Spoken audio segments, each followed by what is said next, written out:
Gravado nos estroboscópicos estúdios da Unigran, direto de Dourados, interior do Mato Grosso do Sul, a cidade em que a juventude se reúne na calçada dos outros para falar mal da vida alheia. Esse é o seu podcast Direito do Mato. Eu sou Fabrício Brau, ad impossibilia nemo tenetur. Vinícius de Almeida, falar para essa câmera aqui, ó, beba água, hidrate-se. Eu sou o professor Fernando Machado. A motivação te faz começar, mas o hábito te faz prosseguir. Que lindo isso, Fernando. Eu tô indo bem, né? Tá, Daqui uns dias dá pra começar a fazer um perfil de coach aí. Não, você já pode escrever um livro de coach. Já dá. Já não precisa de muita todas coisa. as fontes são tamanho 14, né? Espaçamento 1,5, recuo de página de 4 centímetros, né? Pega umas frases do Pensador UOL. E pronto. Para quem está aí fazendo o TCC, pega essa dica aí do professor Fabrício e do professor Fernando.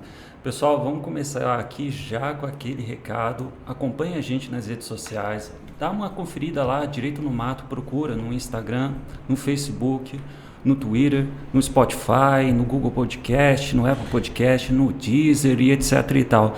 Confere lá o que a gente já produziu, os materiais que a gente já tem. Se quiser também, fica sempre à vontade em trazer sugestões, críticas, para a gente estar aqui aperfeiçoando mais e mais esse nosso louco podcast. E também, a gente não pode deixar de iniciar o nosso programa agradecendo aqui todo o suporte que a Unigran está oferecendo para a gente gravar, continuar com os nossos episódios, oferecendo essa estrutura fantástica, uma equipe sensacional e que agora só está elevando o nível do nosso Direito do Mato. Irmãos e irmãs, mais uma vez é uma satisfação estar aqui gravando esse episódio, trazendo um pouco mais de conhecimento, trazendo um pouco de conteúdo jurídico de uma forma um pouco mais acessível para todos aqueles que estão nos ouvindo, aqueles que curtem as nossas redes sociais. Então, conforme o professor Vinícius já disse, nos siga, nos recomende, nos indique aos seus amigos, né? Você manda tanta coisa para os seus amigos, não custa mandar também o Direito do Mato. E hoje é um dia especial, né? Um dia especial porque hoje é o dia do nosso Giro de Notícias. E hoje é um Giro de Notícias do MS, reunindo apenas aquilo que há de mais inovador, de mais recente e de mais espetacular aqui no estado do Mato Grosso do Sul. Professor Fabrício Brau, comece nos trazendo aqui qual é a primeira notícia chocante desta semana.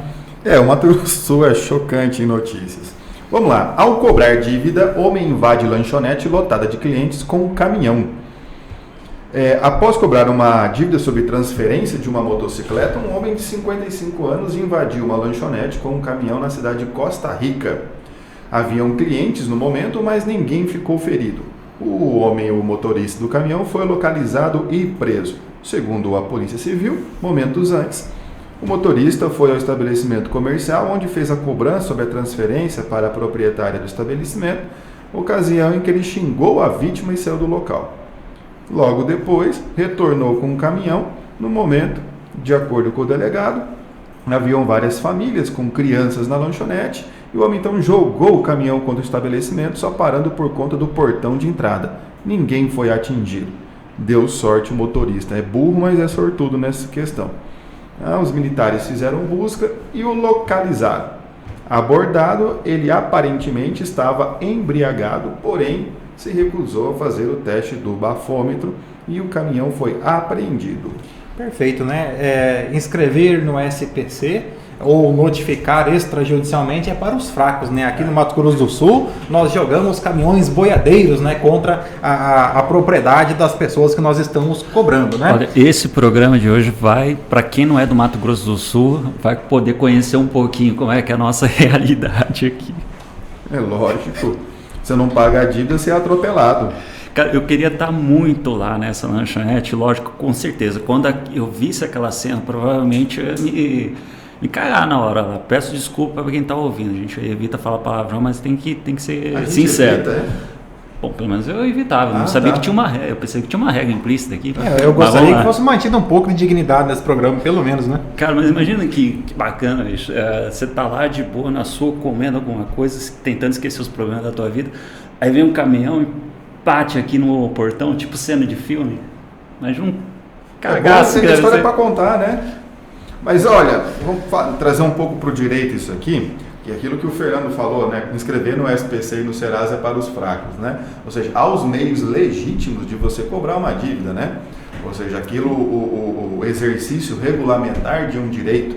Você tem todos os instrumentos jurídicos para constranger o devedor a cumprir com a prestação. No caso aqui, que era uma obrigação de fazer, ou seja, transferir o veículo, né, a motocicleta, à propriedade perante o Detran.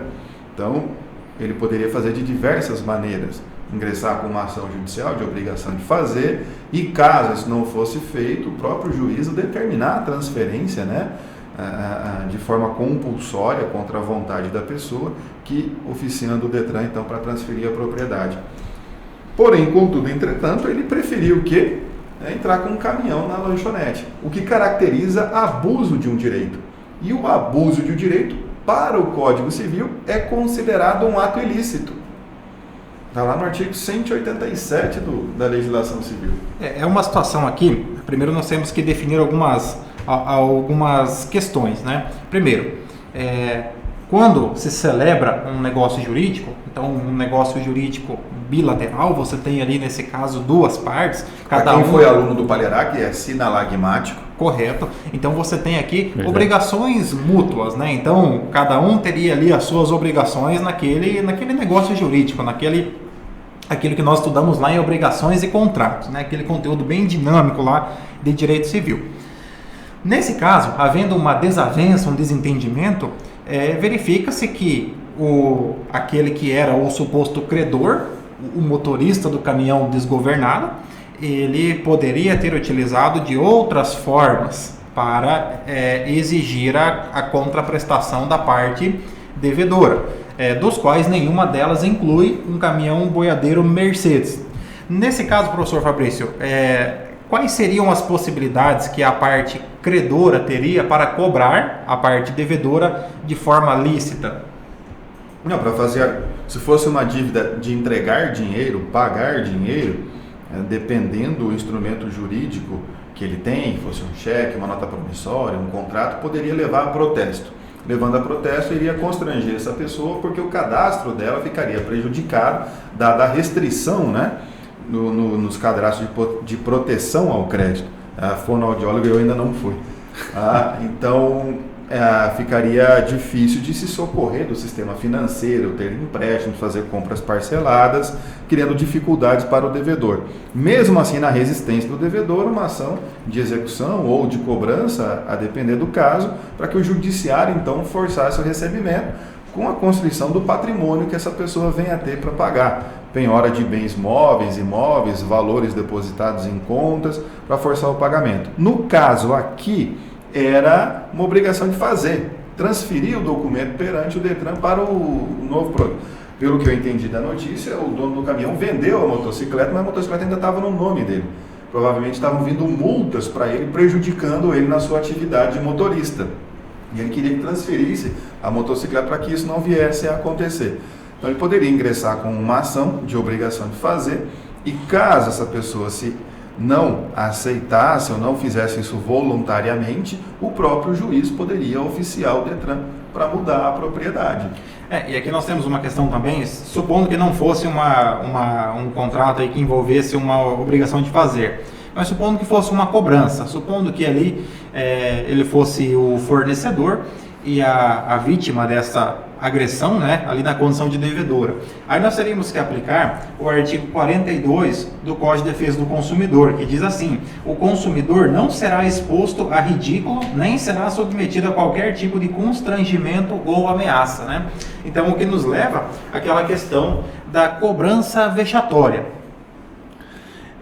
Uma coisa interessante em relação a essa ideia da cobrança vexatória é que o Código de Defesa do Consumidor, ele cria totalmente essa estrutura justamente porque antes o fornecedor ele se valia de meios onde expunha o consumidor perante a sociedade ao ponto de passar a imagem de mal pagador. ou então alguém que não consegue honrar os seus compromissos. Então a ideia do CDC justamente trazer essa vedação perante o fornecedor é justamente você evitar que o exercício de um direito seu caminhe num sentido de uma desproporcionalidade, criando então uma lesão àquela pessoa, no caso então o consumidor. Daí acaba interessante, assim como o professor Fabrício comentou, dentro do ordenamento jurídico, existem outros meios. Há meios judiciais e há meios extrajudiciais que respeitam essa ideia da proporcionalidade e razoabilidade, como por exemplo a questão do protesto. O protesto ele é também um símbolo de uma representação de mal pagador. Todavia, ele segue toda uma lógica assim de proteção jurídica, de regulamentação jurídica como um todo, né? Então, fica aí sugestão, pessoal. Se você tem uma dívida a seu favor e precisa cobrar, não vai de caminhão, não. Vai de boa. Pode ir de caminhão, só não joga o caminhão em cima do devedor, né? Lá em Amambai, comer. lá em Amambai, na vila em que eu morava, havia um estabelecimento frequentado por pessoas que iriam ali, o chamado boteco, né? O bar ou o chamado boteco.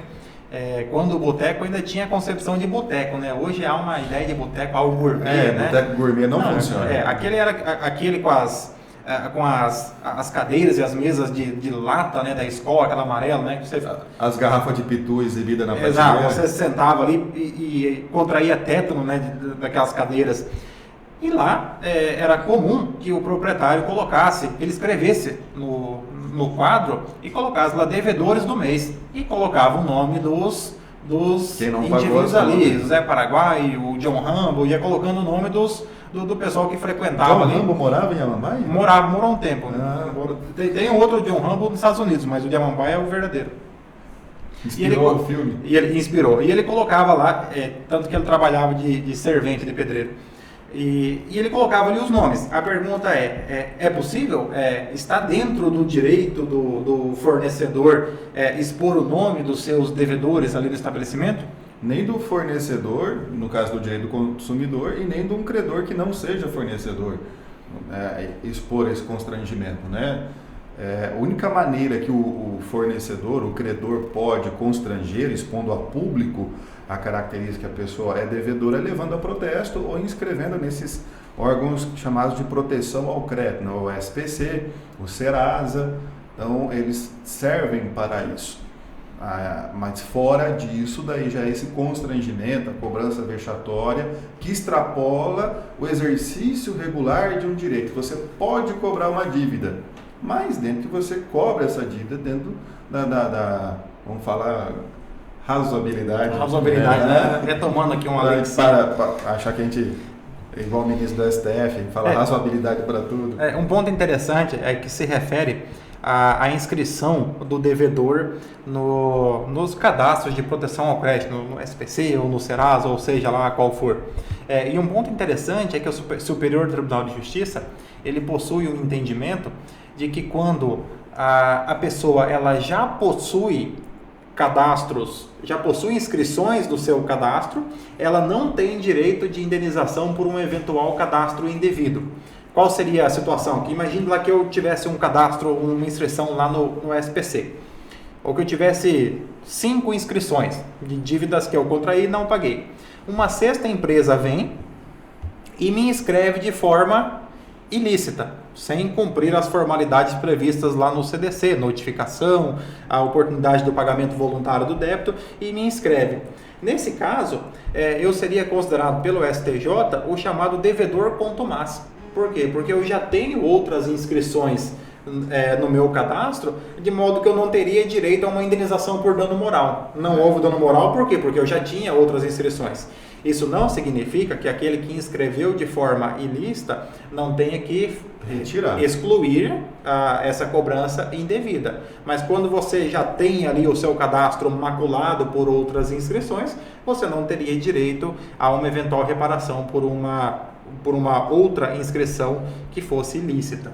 Vejo que é interessante nisso aí, como eu comentei, essas formas de cobrança de dívidas extrajudiciais, elas têm essa necessidade de seguir todo o ordenamento jurídico. Como o Fernando acabou de comentar, inscrições anteriores não possibilitam o dano moral. Por quê? Porque existe toda uma forma, O direito ele trabalha toda uma maneira para que você possa exercer esse seu direito de poder cobrar uma dívida.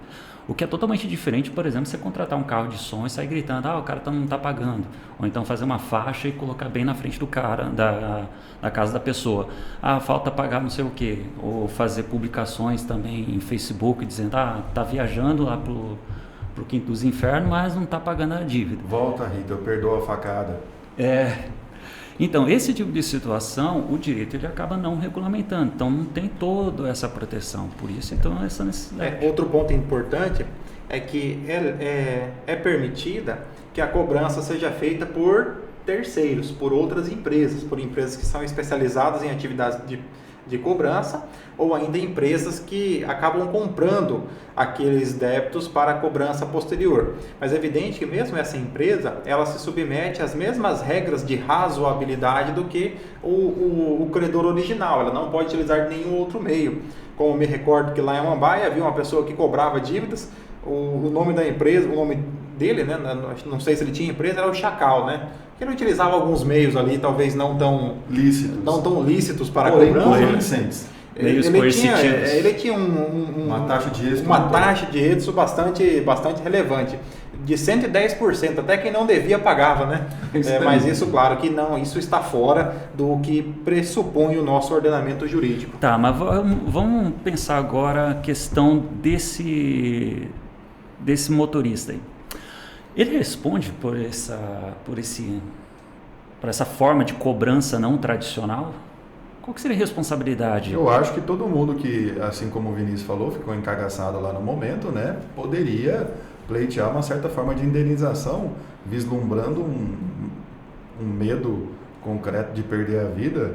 Então, não só perante o devedor, né, mas a todos os clientes do estabelecimento lá.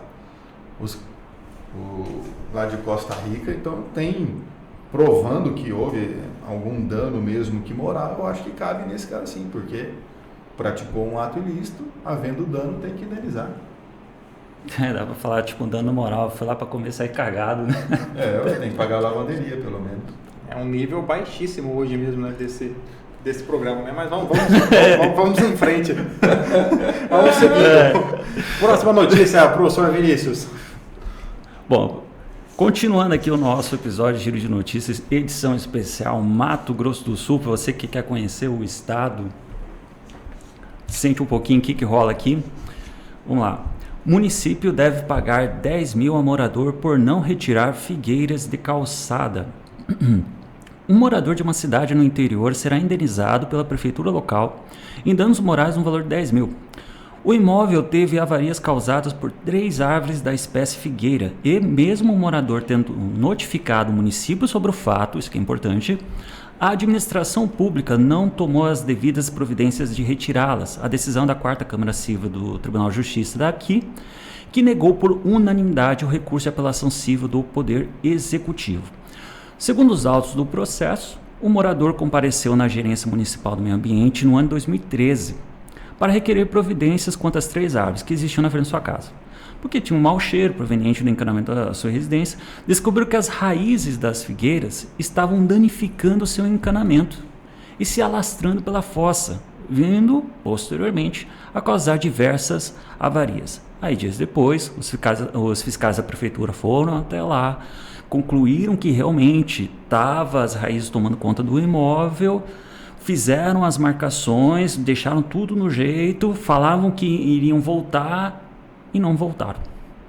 E aí, em decorrência disso, coube ao Tribunal de Justiça confirmar então a condenação do município em relação à não retirada dessas figueiras.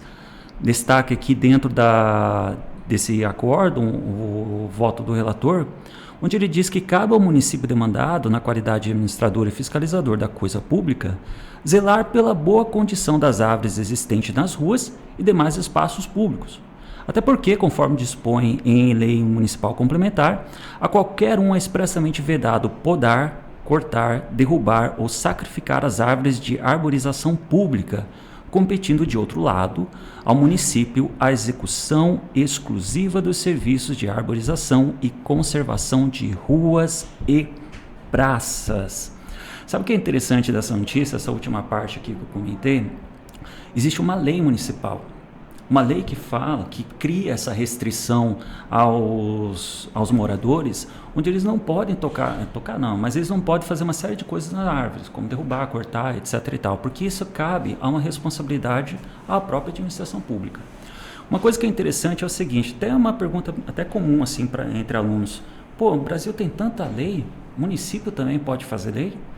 Com certeza, porque como o Brasil é um estado federal, como o Brasil ele adota o Pacto Federativo, é uma característica de cada ente federado, e aqui no Brasil nós temos 4, a União, os estados, DF e os municípios, é uma das várias características de cada um deles a autonomia que por sua vez se desenvolve como autolegislação, dentre outras coisas, auto-organização, auto-administração, blá blá blá. Ou seja, todos os entes podem criar leis. Só que daí fica uma coisa assim meio, então o município de Dourados, por exemplo, vai criar uma lei para o município lá de Camboriú. Aí vai ficar uma coisa muito estranha. Por causa disso, o texto constitucional ele vai dar a resposta para a gente. O texto constitucional dá a seguinte visão, lá no seu artigo 30, começa no 29, mas no seu artigo 30 ele vai dizer quais são os assuntos, os principais assuntos, melhor dizendo, porque tem outros dispositivos, os principais assuntos que o município ele vai poder criar suas leis, ele vai poder exercer essa autolegislação. E aí a gente tem 2 situações que o artigo 30 vai trazer. Primeiro, a ideia do interesse local. Se envolve o interesse daquele município, aquele município tem o direito de criar legislações sobre o assunto, que é no caso aqui. Nessa situação aqui, a gente tem esse município, que até agora não descobriu o nome do município. Não tem na notícia? Eu imagino que seja Dourados.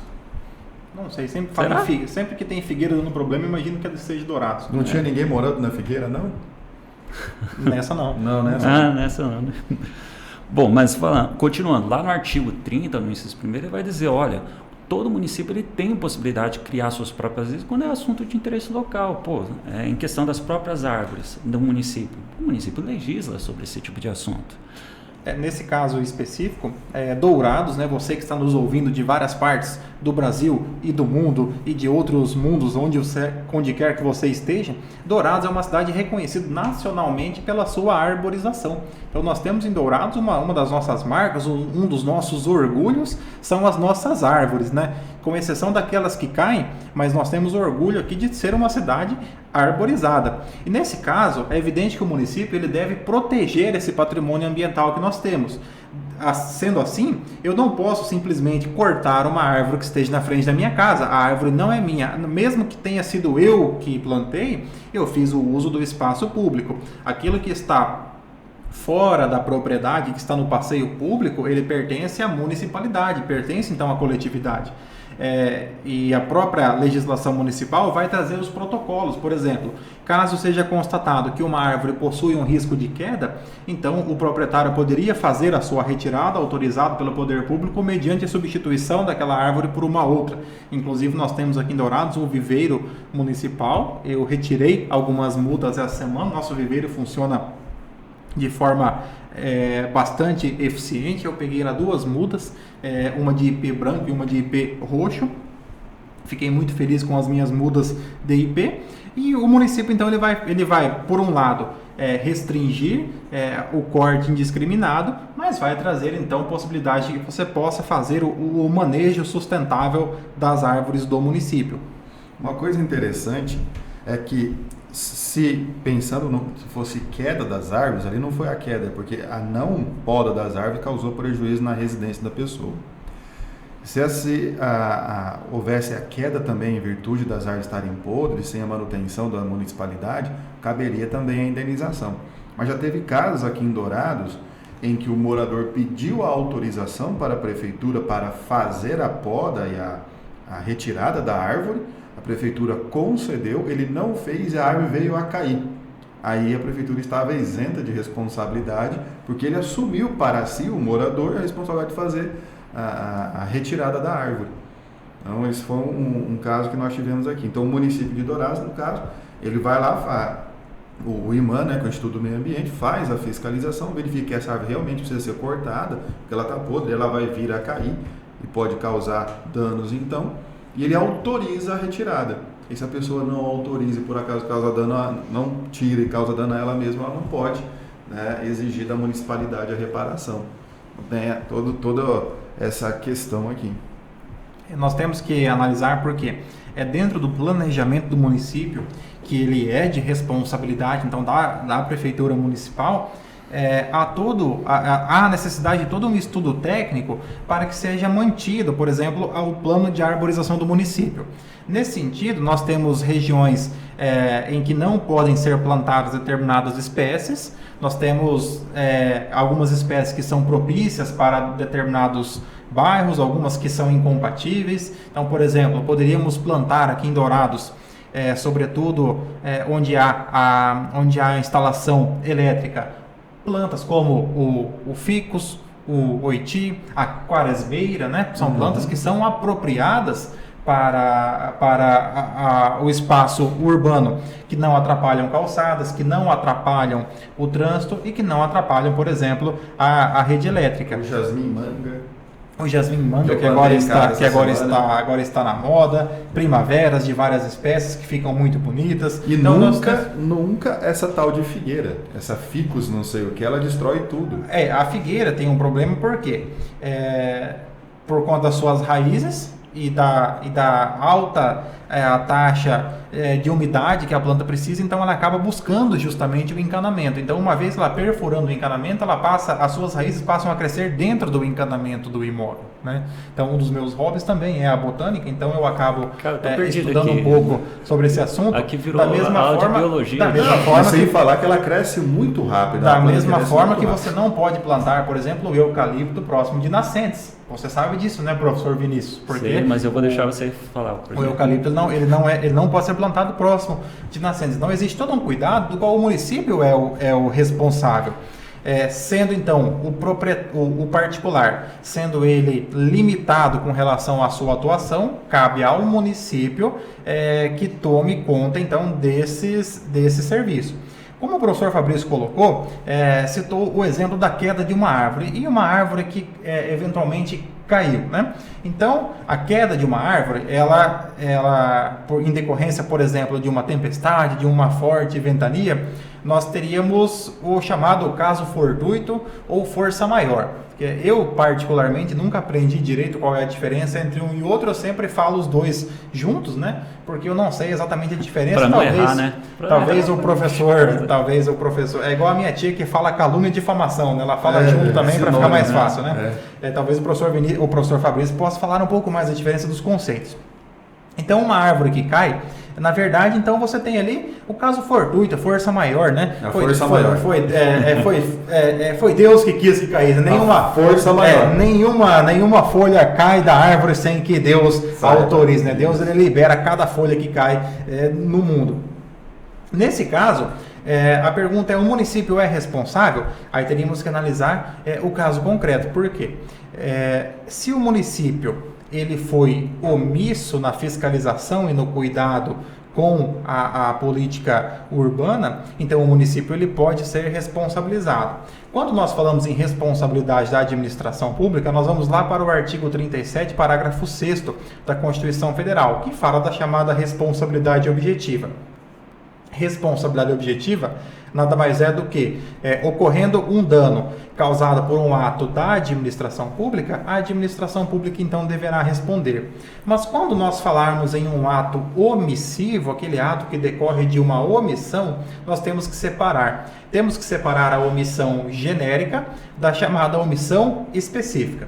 O que seria uma omissão genérica? Omissão genérica é aquele não fazer geral, aquele não fazer que não tinha como ser evitado. Por exemplo, vai ali começar uma tempestade, não tem como a administração pública segurar todas as árvores do município para não cair.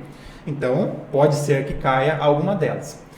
Então, essa seria uma omissão genérica. A omissão específica seria aquele caso em que a administração pública teve a oportunidade de agir, mas não o fez. Por exemplo, o particular, ele protocolou, avisou, protocolou lá no IMAN dizendo: o município de Dourados essa árvore aqui está com risco de cair. Aqui estão as fotos, aqui estão as imagens que eu fiz, que a árvore ela vai cair. O município de Dourados passa ali 6 meses e o município nada faz, mesmo tendo sido notificado. E a árvore fatalmente vem ali a cair. Nesse caso, então, houve uma omissão específica, porque o poder público teve a chance de agir, mas não o fez.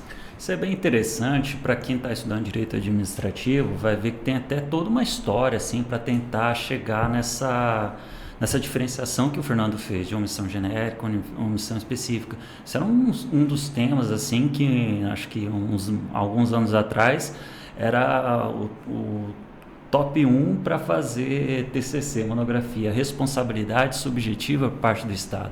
Isso aqui é muito importante porque a gente não pode esquecer que no Brasil não se adota a teoria de que o Estado é um Estado garantidor.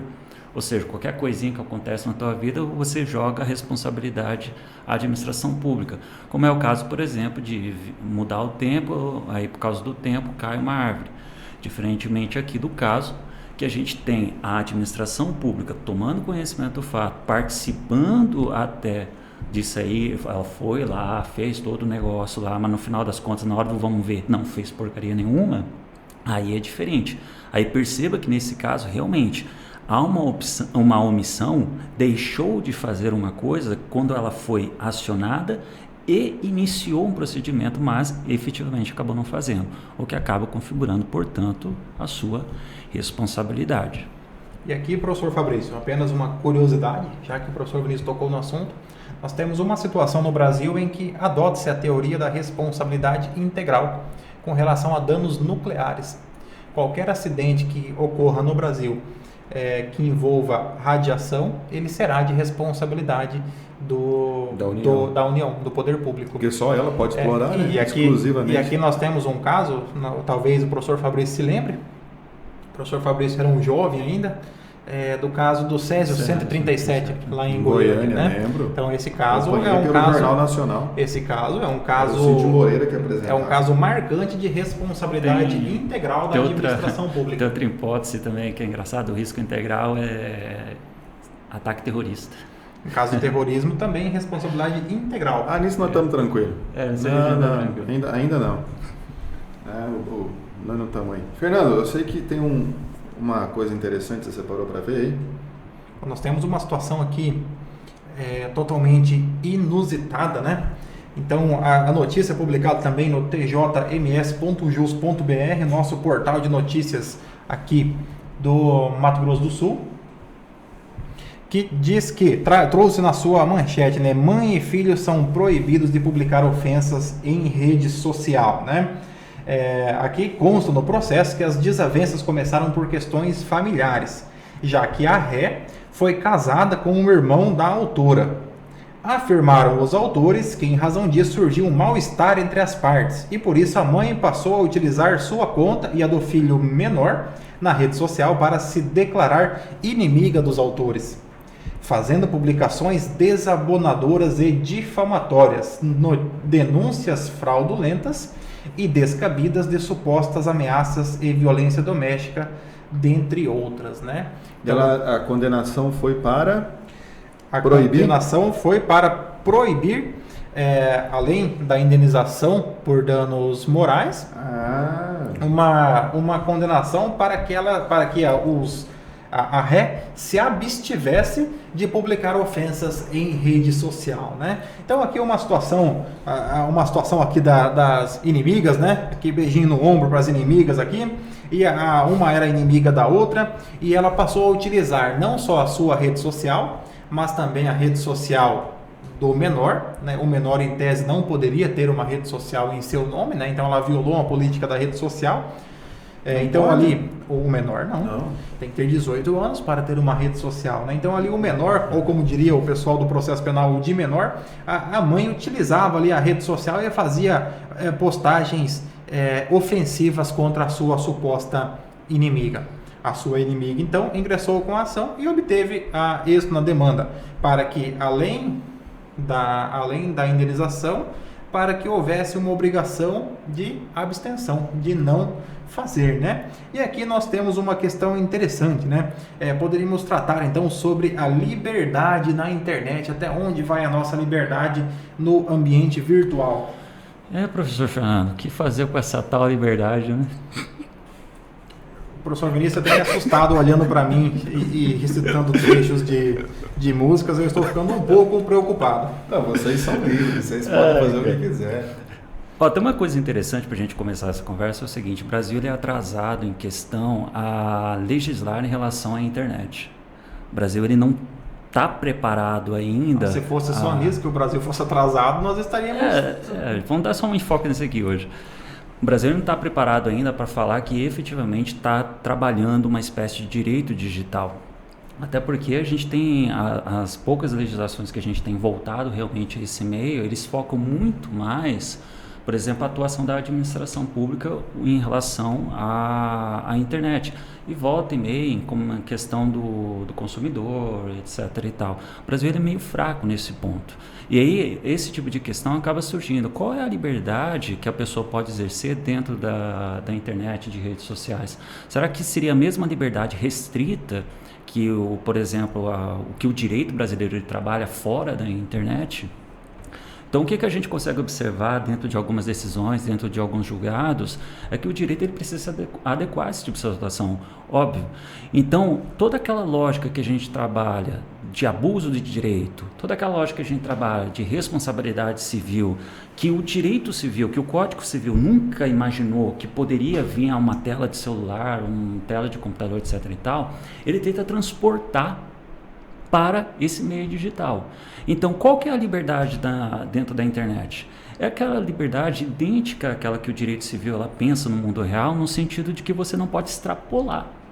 Então, se você tem um caso aqui que até agora eu não entendi, que quem era casado com quem que era mãe e irmã de quem, né? Mexeu com família, confusão, né? Bom, nesse caso você percebe que há uma espécie de abuso. Há um abuso em relação à liberdade de expressão, quando a autora ela passou então a ofender, a criar ofensas em relação a outra pessoa que já não tô perdido pra caramba nessa história aqui. São cunhadas, resumindo é isso, ex-cunhadas. Então é isso. Podemos afirmar que nesse caso o dano moral com questões publicadas na internet tem uma repercussão maior do que o dano direto? Sim, discordando do Vinícius, eu acho que a gente está bom de lei para a internet, não precisava de lei. Já tem o Código Civil que poderia resolver todos os nossos problemas.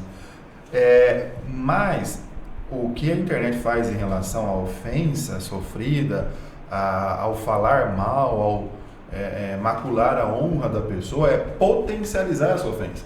Uma coisa é uma briga entre duas vizinhas ali, ou na frente do comércio da pessoa, e ofender ela no local de trabalho. É aquilo que ficou restrito entre a pessoa e quem assistiu aquela ofensa, né? Agora, quando você coloca isso a gente está muito Rede Globo, né? Rede social, coloca isso no Facebook, no Instagram, né? Você potencializa, já não é mais só quem estava no local de trabalho, é todo mundo. E que aí sim você viu a postagem da fulana, que já dá print e coloca no grupo do WhatsApp e que vai passando. Você posta aquela hashtag indireta, né? Pronto, falei, né? Hashtag pronto, falei, né? E vai potencializando que o número maior de pessoas vão vendo isso. Tanto que é uma discussão na questão da reparação do dano. Quem deve realmente reparar? Quem ofendeu, com certeza. Quem fez a postagem, com certeza. Mas e quem curtiu? Né? Marcou lá no Facebook com risadinha. Compartilhou. Fez comentário. Eu conheço essa pessoa. É isso mesmo, amiga. Isso aí, não deixa barato. E aí, quem compartilhou? Então, a discussão hoje é justamente isso. Aquele que não se contente em ver a briga, né, ainda instiga ali, ele pode sim ser compelido a participar da ação e ser obrigado a indenizar. Vamos voltar um pouquinho, só para esclarecer para quem está ouvindo, é a questão da própria rede social. Será que a rede social, isso aqui já é uma questão já um pouco bem debatida, na verdade. Será que a rede social, por exemplo, ela teria responsabilidade? Ela deveria indenizar? Pelo fato dela ser um meio da comunicação? A intermediadora da comunicação. Isso. Pela nossa legislação, o Marco Civil da Internet, a rede social ela só é responsável a partir do momento em que ela teve ciência e para retirar aquela ofensa. Mas o Marco Civil da Internet diz que isso tem que ocorrer dentro de uma ação judicial. Por isso que o Facebook e todas as redes criaram mecanismos de denúncia de publicações ofensivas, para que a pessoa que se sinta constrangida denuncie, explique os motivos, vai ser analisado e a rede às vezes preventivamente até tira.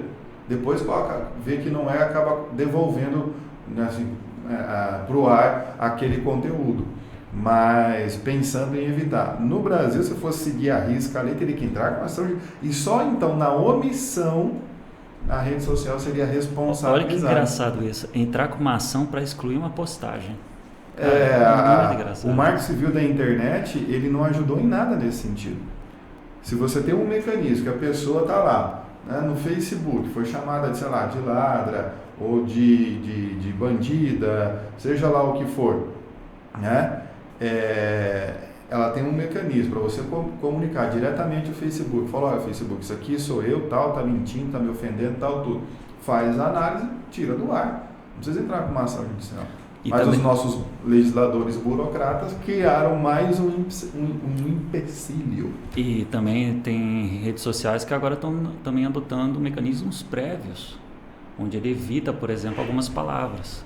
Tanto é que você vai ver, às vezes o cara vai escrever uma palavra e coloca números para representar uma das vogais. A ideia nesse caso, nós temos aqui uma ideia de controle estatal, que é o poder público tendo esse poder, aquilo que nós poderíamos colocar como censura na internet, o poder público determinando aquilo que pode, aquilo que não pode ser postado, o que acaba sendo, embora nós possamos ser contra em algumas situações, mas o Estado, ele, em virtude da sua própria natureza, ele acaba tendo que fiscalizar tudo que acontece em sociedade. Então o Estado, ou em maior intensidade ou em menor intensidade, o Estado ele deve sempre atuar, mas o ideal é que as próprias redes sociais que criem mecanismos de gestão própria, que esses pequenos conflitos que eles sejam solucionados pela própria rede social. É uma responsabilidade da rede social. Eu entendo que a rede social, como qualquer outra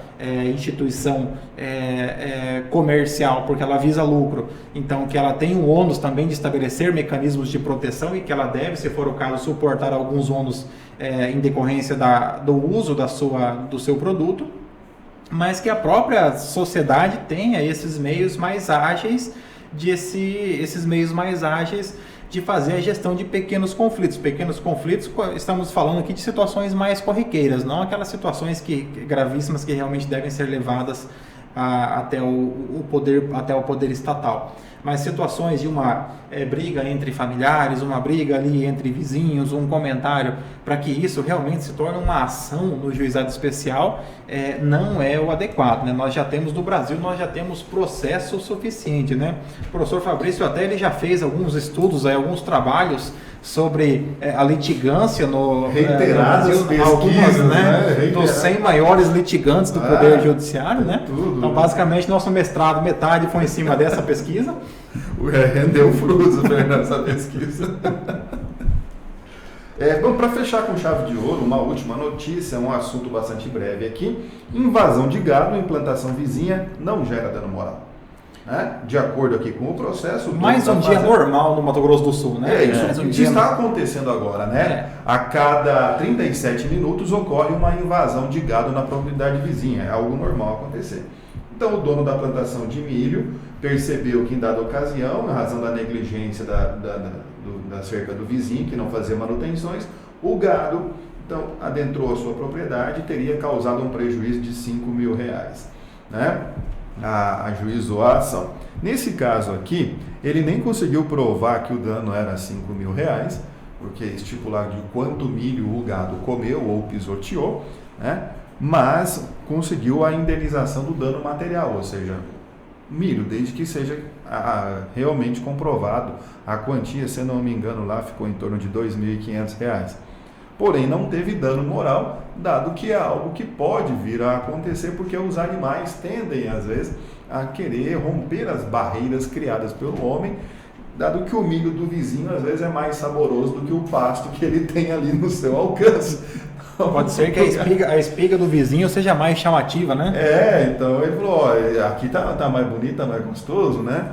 Do que o pasto. O milho aqui já está embonecando, né? Aí atrai o gado. E aqui a gente, na questão, né, não há o dano moral, porque foi considerado aquilo que nós já falamos em episódios anteriores do mero de sabor, né? E acho que falamos ainda hoje do mero de sabor, não é? Então, tem essa questão, o juiz não conseguiu ver aqui o dano moral, mas é claro, você é responsável pelos animais de sua propriedade, de sua guarda, então você tem que cuidar daquilo que eles vêm a praticar. O primeiro ponto aqui se refere ao direito de vizinhança.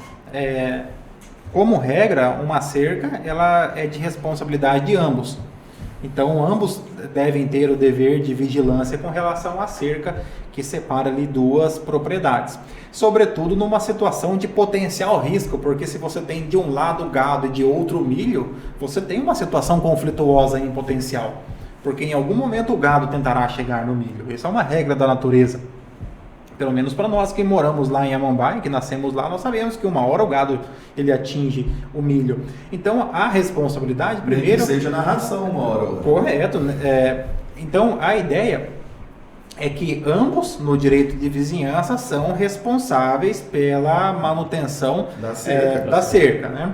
Ocorrendo uma eventual situação de invasão na propriedade com prejuízo, então é evidente que ninguém é obrigado a suportar um prejuízo causado por outro. Então, nesse caso, está correta a decisão no qual indeniza-se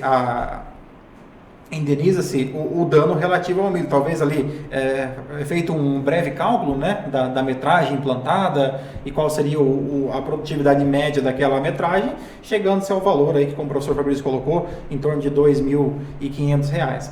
Agora, com relação ao dano moral, realmente é uma situação um pouco mais complexa, porque a não ser que seja comprovado que há um dano recorrente ou que de forma talvez dolosa, né, o vizinho tenha soltado o gado na propriedade, aí nós teríamos um elemento diferencial, mas em regra o gado ele vai seguir ali os seus instintos naturais, e o instinto natural do gado é buscar a sua alimentação, aquilo que melhor lhe aprover, e ele vai buscar, né? Então, não havendo nenhuma situação diferenciada em termos de abalo psicológico, ou não comprovada essa vinculação tão grande entre o milho e o proprietário, a ponto de que o milho comido gerasse esse dano moral totalmente fora do contexto normal, não há que se falar em dano moral. O milho não tinha aquele valor sentimental, né? É bom que não tenha, né?